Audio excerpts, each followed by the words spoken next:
Welcome to the Deep Dive. Today we're doing something a bit different, actually. Yeah, what's up? It's a rapid-fire look at the top 5 AI news stories from today, Saturday, June 14th, 2025. And get this whole deep dive called AI Daily Deep Dive was researched and generated entirely by AI. Seriously? Okay, that's meta. So AI is curating AI news for us. Exactly. Think of it as your curated shortcut straight from recent reports. Yeah. Let's dive in. All right, lead the way. First up, there's some pretty big news coming out of China. Scientists there are saying they've got the first, hard evidence that a multimodal large language model, an MLLM, can form concept systems kind of like humans do. Right, and what's really interesting is how they tested it. It wasn't just looking inside the AI. They used, behavioral experiments with people, computational models, and even fMRI brain scans on the humans to compare. So they're directly comparing the AI's behavior and its internal state to actual human brain activity. Exactly, and the numbers are, well, they're pretty striking.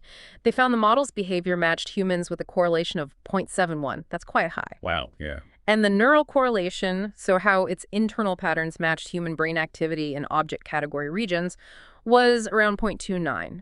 Not perfect, but definitely measurable. And didn't the model also create its own sort of concept map? Yeah, a taxonomy, and it spontaneously lined up with WordNet, which is this big human-made database of word meanings, at 86% of the connection points. Okay, so that really pushes the whole can machines understand debate forward, doesn't it? It does. It puts some empirical data on the table, but, the critics are already asking, is this real understanding?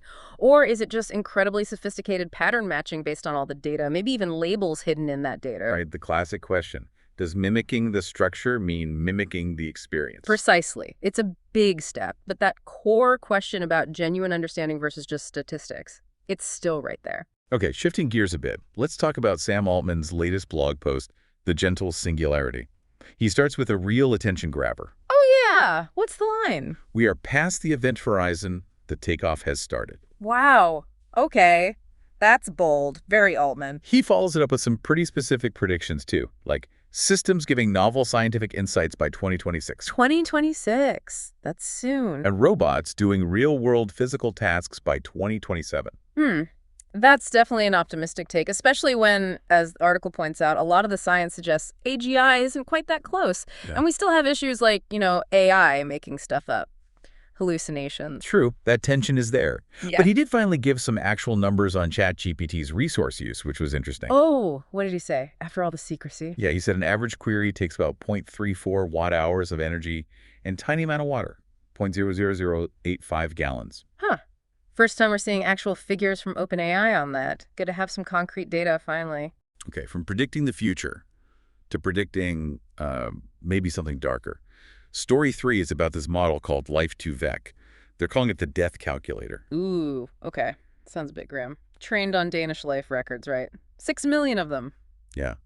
And it works by encoding life sequences like education, job, health events, almost like words in a sentence for an LLM.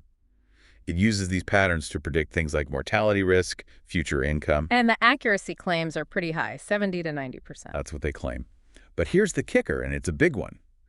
The disclaimer says purely for entertainment purposes. Always read the fine print. Right, because the author of the article tested it. First, it predicted she'd live to 75. Then she changed just 2 small details. And? The prediction plummeted to 42 years, a 33-year drop, ending exactly on her birthday. Whoa. That's not exactly stable, is it? From 75 down to 42 based on minor tweaks. Exactly. It really shows how volatile these things can be, even if they sound sophisticated. Makes that entertainment purposes label seem pretty crucial. Yeah, definitely underscores the instability behind those big accuracy numbers. Interesting. All right, next story. AI getting into political speech.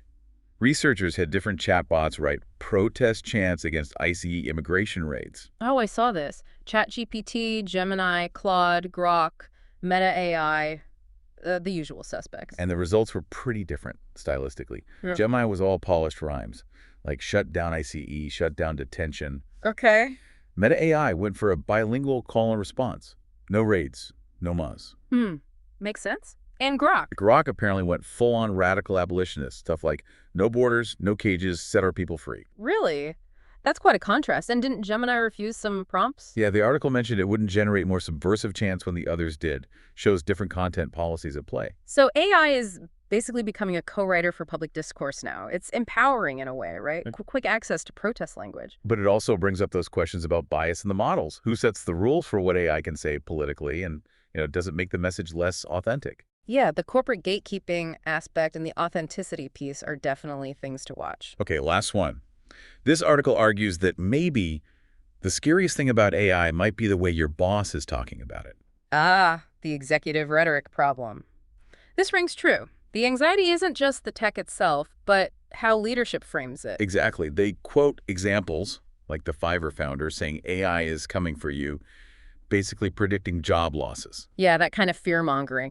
And HR experts cited in the piece say that kind of talk is terrible for morale, causes people to leave. And ironically, makes it harder for the company to actually adopt AI successfully because everyone's scared or resistant. Right. And there's data suggesting this disconnect. McKinsey sees AI adoption soaring like 78% of companies using it. But at the same time, Glassdoor data shows employee sentiment about their companies hitting a record low, only 44% positive outlook. Wow. So the way leaders communicate this transition is absolutely critical. Totally. It's a huge factor. So quite a mix today.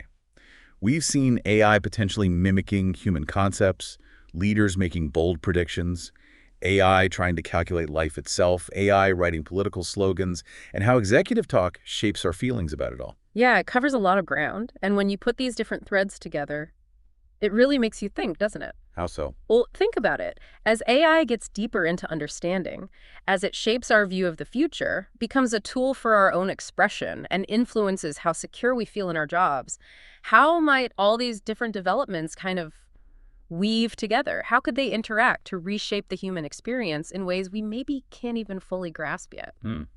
It's a big question how these separate streams might converge. Exactly. Definitely something for you, the listener, to ponder as you go about your day.